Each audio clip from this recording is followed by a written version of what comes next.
Hey everybody, it's Kenny Tate with Monty Box Realtors. It's Monday, October the 4th. We're going to give you our weekly market update, although this week we're going to do it a little bit different than we did last week. Since Friday was October the 1st, if we tried to take a look at year-over-year sales, we would probably give you a distorted picture because so many things closed at the end of the week last week that they've probably not all been recorded in MLS. So that picture is one we're not going to look at today, and that's only one facet of the market. Certainly there are lots of indicators that we can look at to determine whether it's a good market or a bad market.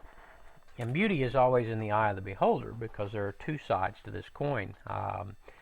We've all heard the terms buyer's market and seller's market, although we may or may not kind of know where those two begin and end or where they meet in the middle. So we're going to try to shed a little light on that for you today.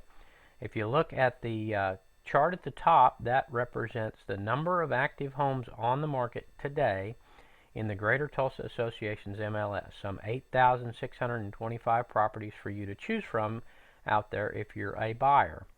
The chart at the bottom represents closed properties through today as well. Some 8,849 properties have successfully gone under contract, gone to the closing table, and a transfer has taken place. So hidden in those are a couple of things that we like to look at that will kind of tell us what kind of strength the market has. One of the things we look at is the list price to sale price ratio, and that kind of indicates to us how much are sellers having to negotiate on each and every deal. And of course these numbers are average and you can't apply them specifically, but it does give you a pretty good gauge of where you need to be. And if you look at last year's list to sale price ratio and you did the math, you would come out with a figure of 96.5%. So in other words, an average sale, the ultimate sale price is 3.5% below its list price. Not a bad figure.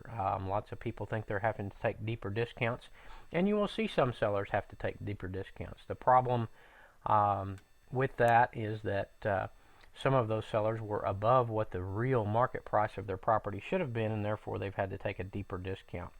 If you looked at that figure for the same time period of 2009, the actual figure was actually 96.62%, and so what we're seeing right now is a very slight downward pressure on prices because sellers are having to negotiate just a little deeper, but it's certainly nothing that matches any of the kind of things that are happening in markets around the rest of the country. Also, if you look at the rate of sales and you took the number of sales that we've made divided by how much time we've had throughout the year, you can see that we're selling houses at a rate of about 958 houses a month.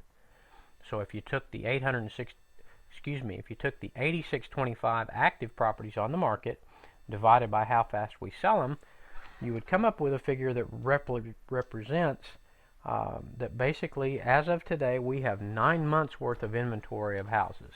Now, that may sound like a lot, or to some people it may sound like a little. The general industry standard is that when you have less than 7 months worth of inventory, typically you have a seller's market. And of course, the closer you go to zero, the stronger the seller's market. Anything over 7 months, conversely, is considered to be a buyer's market. And the more months of inventory, the stronger the deals out there for the buyers. Now, one thing that you have to keep in mind when you look at this is that there are definitely price range variations in this, and especially in what I would call upper middle end prices. As you go above $200,000 on the marketplace, you will see a dramatic increase in the amount of inventory that's out there and available. So it is definitely a stronger buyer's market toward the upper end. But hopefully this will kind of give you a little bit of a glass half full kind of a outlook, because things are not quite as bad here as they seem to be, and we seem to kind of be bumping around the bottom. So hopefully things are looking up, and if we can get past these elections and into next year, we'll kind of turn things around.